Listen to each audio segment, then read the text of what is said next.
Hi guys, welcome back to my channel. If you're new here, welcome. My name is Maddie and I love learning about health. I healed myself after having 10 years of chronic Lyme disease and I made this channel to share what I've learned with you guys. One persistent issue that I've been dealing with even after getting rid of my Lyme was issues with my reproductive system. And I was told by several doctors that I probably had PCOS or endometriosis, but it turned out that I was actually just having really severe side effects from having a copper IUD. And I want to make this video to share that experience with you guys because the more you know. But first, don't forget to subscribe to my channel and hit that notification bell too because I come out with new videos every Tuesday and Friday. So first, some basics. What is a copper IUD? The copper IUD, it's called Paragard, and it is an intrauterine device that prevents pregnancy in two ways. Copper ions are released from the IUD and they impair sperm motility, aka it makes it harder for the sperm to fertilize the egg. And two, it changes the uterine lining so that a fertilized egg cannot implant into the uterus and develop. So why did I choose a copper IUD over other birth control methods? I've been on the pill before and I had some pretty bad side effects. It made me really emotional and very depressed. When I first got on the pill, I would start my period every time one of my roommates would start there. So I was on my period like 3 weeks out of the month and I tried several different ones, but I had some side effects with each one. And I ended up actually after about a year and a half completely losing my period and I didn't get it back until about 6 months after I stopped taking birth control, and then it still took about a year for my cycle to even kind of normalize. So I knew I didn't want to go back on hormones. I knew they really didn't agree with me, and from what I understood, the copper IUD was my only non-hormonal birth control option.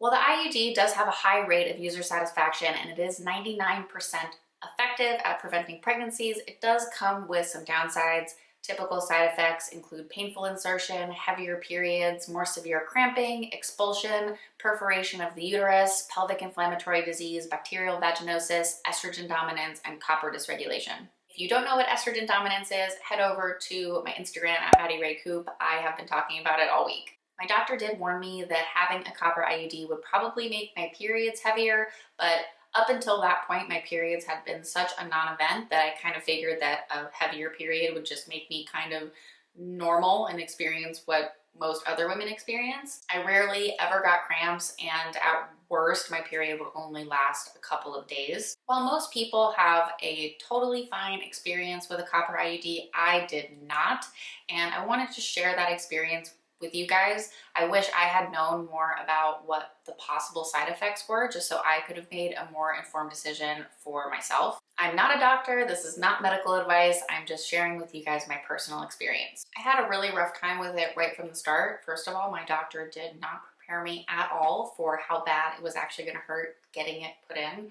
She told me that it was going to be uncomfortable and that I probably shouldn't plan to do a lot of things in my afternoon after I got it inserted. It actually was extremely painful. Looking back, I just wish I'd had a better idea of what that experience was going to look like because I would have probably taken some Advil or something beforehand and I would not have gone by myself. I ended up being in so much pain that I almost wasn't able to drive myself home. So that was scary and frustrating. My period got so much heavier, like holy, I did not know that a woman was capable of bleeding that much. I used to use a menstrual cup, but I no longer was able to because it would start leaking after just a couple of hours and it was just gross and awful. The first couple of months were rough just in terms of having much heavier periods and a lot of cramping, but it did get better after those first couple months, which is generally what they tell you to expect.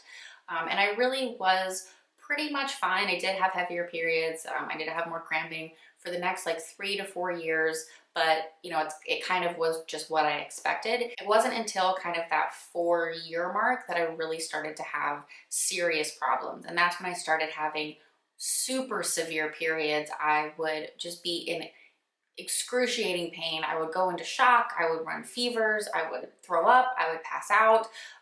My periods would last for like 7 to 10 days and I often wouldn't be able to go to work. I wouldn't be able to get out of bed.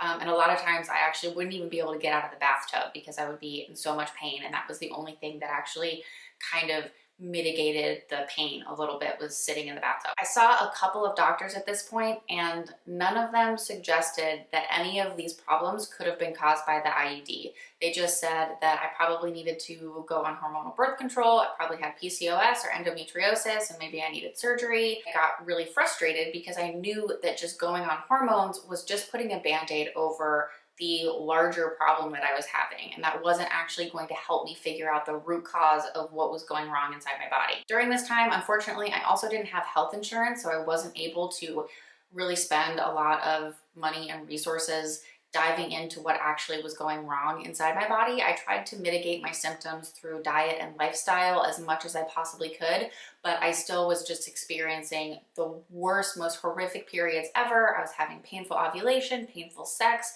terrible PMS, hormonal acne, and just all kinds of symptoms that led me to think that I probably did have some sort of disorder, autoimmune disease, something like that. This year, I finally decided to get my IUD removed because that was just kind of a logical first step for me in just really diving in to figure out what the cause was behind my issues. I figured that, I would get this removed and then probably have to go do ultrasounds and maybe surgery and, figure out what was going wrong inside my body.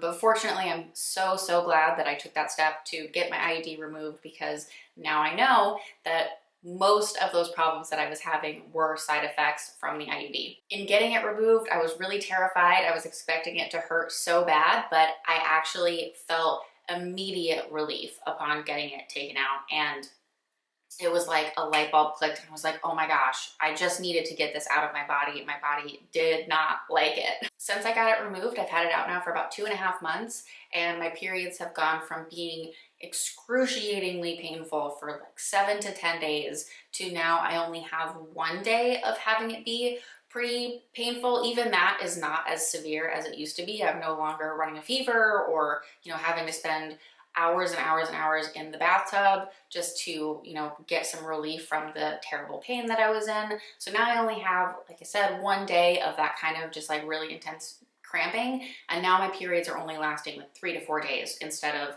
a week and a half, which is such a blessing. Some other weird things that I've noticed. I cannot tell you the last time I had a dream. I just was like, well, I guess I'm just not a dreamer. I just don't dream.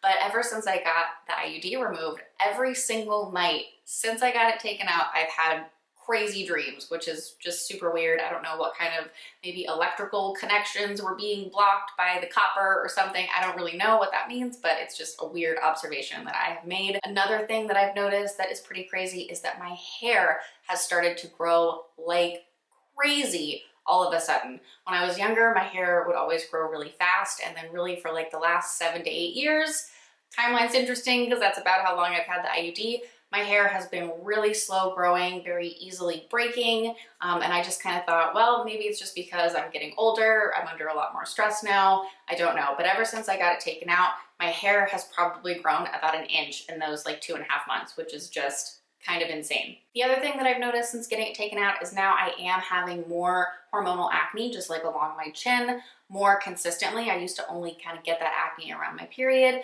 Now I'm getting it more significantly, which definitely does show me that my hormones were dysregulated.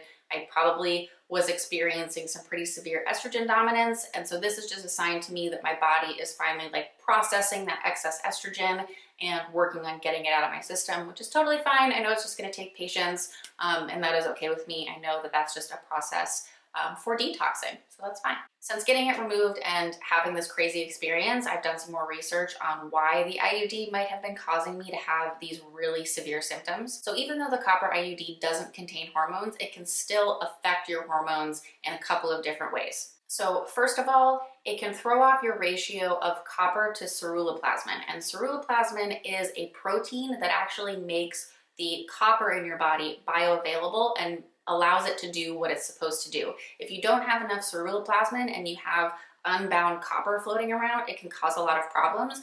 And ceruloplasmin is also responsible for regulating your iron metabolism. And if you have too much iron, you also will develop too much estrogen because those two things potentiate each other. The copper IUD can also throw off your zinc to copper balance, which correlates to your progesterone and estrogen ratios. Finally, the copper IUD does intentionally cause inflammation. That's one of the mechanisms that allows it to work properly.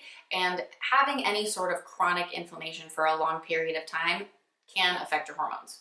Another thing about the copper IUD that I didn't know beforehand that made me really uncomfortable was the fact that it doesn't actually prevent conception. It prevents a fertilized egg from being able to develop into a fetus. So the idea that the IUD could have potentially caused me to lose what would have otherwise been a viable pregnancy definitely does make me uncomfortable. I know that everyone kind of has different opinions on that, and that might really bother you, or it might totally not bother you at all. But either way, I think it's really important to be informed about, have all the information so you can make the best decision for yourself.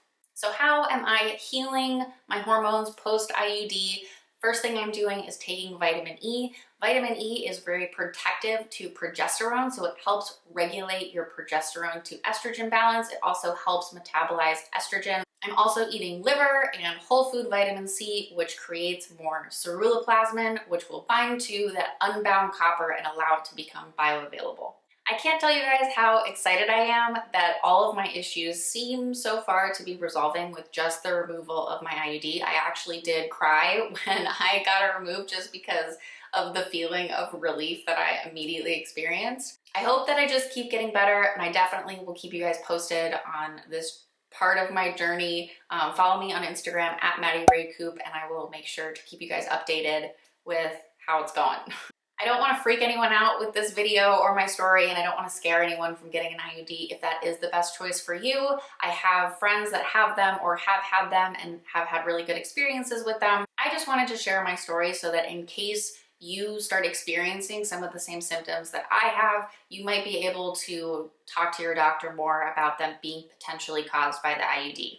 I think the most important thing with any birth control method is doing what's right for you, because everyone is different, everyone has different needs. So the best thing you can do is be as informed as possible to make the right choice for you and your body. Don't be afraid to ask a lot of questions, and don't be afraid to kind of shop around for a doctor that makes you feel really comfortable and that you feel like you can trust. I think the biggest mistake that I made in this whole experience was not having an OBGYN that I really felt comfortable with, that I felt like I could trust. And really ask a lot of questions. Remember, your doctor works for you, and you should never be intimidated or feel afraid to ask questions. If you like this video, please give it a thumbs up, and don't forget to hit that subscribe button and the little notification bell, because I do come out with new videos every Tuesday and Friday. And if any of you guys had an experience with a copper IUD, whether good or bad, I would love to hear about it. So please drop me a comment below. I would love to know if anyone else has had a bad experience like mine, or if you've had one and you really like it. So please let me know in the comments down below. And until next time, thank you guys so much for watching. Happy New Year, and I hope you guys have a great rest of your day. Bye.